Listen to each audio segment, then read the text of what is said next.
Harka fuunee akkam jirtu kabajamtoota maatiiwwan Odaa Show channel fagoo fidiyoo akkasumas illee keessaa balateessanii kan hordofaa jirtan maraaf nageenyi rabbi guddaan bakka isin jirtan maratti isin qaqqabu jecha egaan har'a qophii addaa tokko isiniif qabadhee dhiyaadhe waan jiruuf namoonni yeroo jalqabaaf gara channel keenyaa dhuftan subscribe gochuun maatii keenyatti dabalama akkasumas immoo viidiyoo keenya like share fi comment gochuun nu jajjabeessaa isiniin jecha gamanumaan gama qophii keenya idilee guyyaa irraa isiniif qabadhee dhiyaadheettan isin dabarsa hanga xumura qophii keenyaatti nu waliin turan affeerraa keenyadha.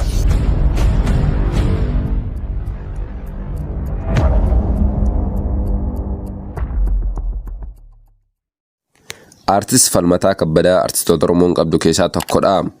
Artist Falmataan nama quuqama saba isaatiif rafeen bulle akkasumas yeroo garaa garaatti sirboota hedduu jechuun saba isaa cina dhaabbatee kan mirga uummata isaa kabachiisuuf fiigudha. Keessattiyyuu sirboota inni kanaan dura hojjete kanneen akka Kaasi Kumaara Kee fi Yaa Sallollee kanneen kaan uummata Oromoo hunda biratti fudhatama guddaa kan argatedha. Artistiin kun akkuma artistoota biroo yeroo hedduu hidhamuun akkasumas doorsifamaa kan jiruu fi turedha. Akkuma beekamu baatiiwwan lamaan oliif mana hidhaa kan ture yoo ta'u osoo hin hidhamin dura sirboota hedduu hojjechaa akka ture odeeffannoon nu gahee ni mul'isa. Sirboota inni hojjechaa ture keessaa sirbii mata dureen isaa Jaallan Dhugaa jedhu akkuma mana hidhaatti gallakkifameen sirba isaa kana xumuruun yeroo gabaabaa keessatti uummata biraan akka ga'u dubbataa jira. Egaan nuti uummanni Oromoo kan sooshaal miidiyaa fayyadamuun martinuu sirba isaa kana akkuma sirba Galaanaa duraanii wal agarra jedhu sana guyyaa lama keessatti meeggaa tokko galchuun qabna. Akkasumas illee artistoonni Oromoo maallaqaan kan of danda'an hedduu miti. Haa ta'u malee namoonni sirba isaanii YouTube irraa buusanii Facebook fi channel dhuunfaa mataa isaanii irratti gallakkisan lakkoofsi isaanii xiqqaa miti. Egaan ammaan booda namoota gochaa kana raawwatan yoo argitan akkuma saaltan isiniin jedha. Inni biraan sirba isaa kana liinkii isaa akkuma YouTube irratti gallakkifameen sooshaal miidiyaa garaa garaa irratti share gochuufiin dirqama lammummaadha. Kanaaf sirba isaa kana TikTok irratti illee challengeewwan garaa garaa irratti hojjennee riikarrii cabsuu qabna. Egaan daawwattoota maatii Odaa Show channel sirbi kun yeroo gabaabaa keessatti akkasiin ga'u abdii qabna.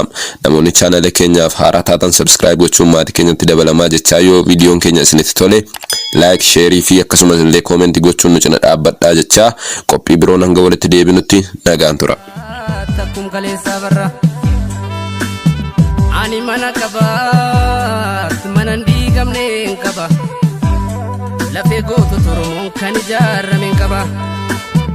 Ani mana kabaat manan diigamneen qaba lafee qeerroof qarreen kan ijaarameen qaba. Namni dhaabbii qabu dhaaba jabaa qaba namni dhaabbii hin qabne dhaaba maalii qaba. Bosona maanni kee itti kaayyoodhaaf okkolta waboo abdii sabaatti dhugaanatti tolta. Umaatamni dhabee fayyaa isaa umaatamni dhumee dhabee lubbuu isaa. Jaala koo dhugaa qabdaa waggaraas nyaate osoo jaan agartuu meeqatu maraate. Jaala koo dhugaa qabdaa waggaraas nyaate bineensi gammoojjiis jaallan meeqa nyaate. Ciniin nadhee obsee bula malee gabu villa ijaarradhee cooma muree nyaachuuf dunuuffadheen sobu.